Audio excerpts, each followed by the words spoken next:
Hello दोस्तों, बहुत सारे लोग ये कन्फ्यूज़ है कि बीएमसी चुनाव को लेकर औरंगाबाद जो है म्युनिसिपल कॉर्पोरेशन को लेकर कि ये चुनाव क्या है। और कोई कह रहे हैं कि 60 सीटों पर चुनाव लड़ रही है एमआईएम पार्टी, कोई कह रही है 160 पर लड़ रही है, कोई कह रहे हैं कि अभी जो है तारीखों का घोषणा भी नहीं हुआ है, और कोई कह रहे हैं कि 2 दिसंबर को जो है चुनाव हो रहा है, वहाँ पर वोटिंग है और 3 को काउंटिंग है। बहुत सारे लोग कन्फ्यूज़ हो रहे हैं बेसिकली। मैं आपको इस वीडियो के अंदर बताने की कोशिश करता हूँ। 2 तरीके का और 2 फेज़ में जो है चुनाव होने हैं महाराष्ट्र के अंदर। लोकल चुनाव की मैं बात कर रहा हूँ। अगर नगर परिषद की अगर बात की जाए, नगर सेवक की अगर बात की जाए, उसका जो चुनाव है वो है 2 दिसंबर को, और 3 को जो है उसका काउंटिंग भी होने हैं। और जो 2 दिसंबर को जो वोटिंग होने हैं जिस नगर सेवक और नगर परिषद के चुनाव के अंदर, उसके अंदर एमआईएम पार्टी 160 सीटों पर टोटल चुनाव लड़ रही है, जबकि बहुत सारी सीटें हैं। मैंने बताया था एक वीडियो के अंदर आज ही। जब और दूसरा इसके अलावा जो बड़े शहर है जैसे कि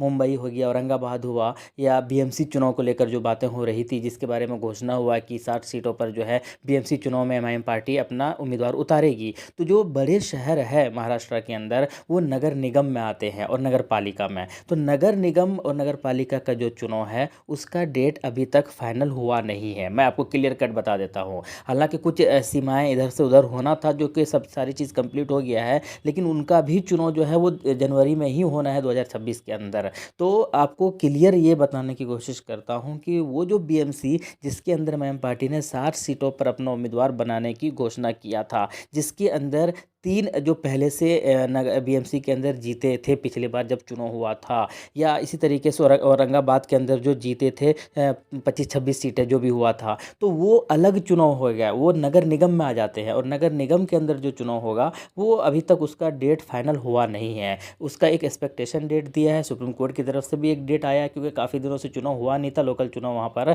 तो वो जो चुनाव है वो जनवरी के अंदर हो जाने 31 जनवरी तक, इस तरीके का घोषणा हुआ है। लेकिन डेट अभी फाइनल नहीं हुआ है कि किस दिन चुनाव होगा और किस दिन वोटिंग होगी। लेकिन नगर परिषद और नगर सेवक वगैरह का जो चीज़ें हैं उसका फाइनल हो चुका है। उसका 2 दिसंबर को जो है रिजल्ट, सॉरी, वो जो चुनाव है, और 3 को जो है उसका रिजल्ट आना है। तो उम्मीद यही है। और इसी जो 2 दिसंबर को जो चुनाव होगा, वोटिंग होगा, उसके अंदर जो है करोड़ के आसपास वोटर्स उसमें शामिल हो रहे हैं। और उसके अंदर जो है एमआईएम ने 160 सीटों पर अपना उम्मीदवार उतारा है। और उसी उम्मीदवारों के बारे में भी इम्तियाज़ जलील साहब ने वीडियो बनाकर जो है वोट करने की अपील की है कि बहुत सारी जगह पर मैं जा नहीं पाया, 12-12 घंटे, 14-14 घंटे काम किया, लेकिन अब फिर भी बहुत सारे ऐसे जगह रह गया जहाँ पर जाकर वहाँ पर वोट मांगने थे, नहीं जा पाया। लेकिन ये जब जीत कर आएंगे तब जो है जश्न मनाने के लिए उन जगहों पर जाएंगे। इसके अलावा एक और बड़ी घोषणा किया है कि ये जितने भी जीतेंगे, 160 में से जितने भी उम्मीदवार जीतेंगे, जो कि 3 तारीख को पता चल ही जाएगा, वो सारे के सारे जीते हुए कैंडिडेट को, उम्मीदवार को, इम्तियाज़ जलील साहब जो है वो हैदराबाद लेकर जाएंगे। वो असदुद्दीन ओवैसी साहब से मुलाकात करवाने जाएंगे। और कहा यह भी गया है कि सारे के सारे लोग शेरवानी पहन के जाएंगे। अब ये देखना है कि क्योंकि सारे तो शेरवानी नहीं पहन सकते ऑब्वियसली, उसके अंदर जो है महिला भी है, वो महिला उम्मीदवारें भी है। तो लेकिन जो भी जेंट्स है शायद वो शेरवानी पहनते हुए आपको नज़र आ सकते हैं। लेकिन ये सारे के सारे लोग जो है हैदराबाद जाएंगे, ये कन्फर्म है, ये तय है। और वहाँ पर जाकर असदुद्दीन ओवैसी से मुलाकात करेंगे और बताएंगे कि आपकी ही रहनुमाई करने के लिए ये लोग जो है, आपकी रहनुमाई में ये लोग आपके साथ आगे बढ़ना चाहते हैं। खैर, दूसरी बात, अख्तरुल साहब ने अभी वीडियो के कॉन्फ्रेंस में आप कुछ उम्मीदवारों का जो है वो सपोर्ट करने का घोषणा किया, ऐलान किया है। लेकिन मैं जो मुझे क्लियर करना था वो मैं इस वजह से वीडियो बनाने की कोशिश कर रहा हूँ, ये कि बहुत सारे लोग ये कंफ्यूज थे। एक वो आंकड़े पढ़ रहे थे जिसके अंदर मुंबई के अंदर जो चुनाव होना है वहाँ पर जो उम्मीदवार जो तैयारी कर रहे हैं, जो 60 सीटों पर उम्मीदवार उतारने का घोषणा किया है, उस चीज़ को लेकर कंफ्यूज थे। और नगर परिषद वगैरह का, नगर सेवकों वगैरह के चुनाव में कन्फ्यूज़न पैदा हो रही थी। तो चीज़ें जो है शायद अब आपको क्लियर हो गया होगा। और हम आपको बताने की कोशिश करते हैं कि 2 तारीख को जो चुनाव होगा, वोटिंग होगा, 3 को जिनका रिजल्ट होगा, हम आप तक ज़रूर पहुंचाने की कोशिश करेंगे। 3 तारीख को भी थोड़ा थोड़ा अपडेट देने की कोशिश करेंगे जैसे जैसे चीज़ें निकलती चली जाएंगी। तो कुल मिलाकर यही एक अपडेट मुझे देना था, यही एक खबर मुझे देना था महाराष्ट्र चुनाव को लेकर। लेकिन याद रहे कि ये चुनाव एमआईएम के नज़रिए से बहुत अहमियत और अहम दिया जा रहा है इस चुनाव को लेकर, क्योंकि बेस बनाने की ये लोग पूरे मुकम्मल तरीके पर कोशिश कर रहे हैं। और ये अब और आपको अंदाज़ा लग गया होगा कि ये लोग जितने भी पार्टियां हैं ये सब लगभग एक साथ हो गई है और एमआईएम को अकेला कर दिया है। सब एक दूसरे के साथ गठबंधन कर लिया है, लेकिन एमआईएम के उम्मीदवार ना जीत जाए, ये इस चीज़ के पीछे लग गया है और इसकी पुष्टि खुद इम्तियाज़ जलील साहब ने किया। तो आपको आइडिया और अंदाज़ा लग गया होगा कि भाई ये चुनाव जो है, जो देखने में बड़े छोटे लग रहे हैं, लेकिन ये किस लेवल का पॉलिटिक्स हो रहा है, किस लेवल की राजनीति हो रही है, ये आपको आइडिया और अंदाज़ा तो लग ही किया होगा। और आपको याद रहे, अगर आपके एरिया में भी देखे होंगे आप लोगों ने कि जब मुखिया का चुनाव होता है या वार्ड का चुनाव होता है या समिति का चुनाव होता है या जिला परिषद का चुनाव होता है, तो ये जो छोटे लेवल पर किस तरीके की राजनीति होने लगती है, एक दूसरे के जान के दुश्मन भी कई बार बनने की कोशिश होने लगती है और देखने में भी आता है। तो वो उस लेवल पर नहीं जाना चाहिए, पॉलिटिक्स को पॉलिटिक्स की ही तरह देखनी चाहिए, अपनी मेहनत करनी चाहिए। और वैसा ही कुछ जो है महाराष्ट्र के अंदर नज़र आ रहा है। एमआईएम की कोशिश, लोगों की कोशिश है कि एमआईएम को रोका जाए। दूसरे पॉलिटिक्स के जो लोग हैं वो लोग चाहते हैं एमआईएम को रोका जाए और एमआईएम वालों की कोशिश है कि ज़्यादा से ज़्यादा सीटों पर जीता जाए। कहा यह जा रहा है कि 70 के आसपास जो है सीट जीत सकती है 160 में से। अब कितनी होंगी वो तो फाइनल रिजल्ट और परिणाम आने के बाद ही पता चलेगा। तो आप बाकी आपकी क्या राय है कमेंट बॉक्स में बताइएगा। शुक्रिया।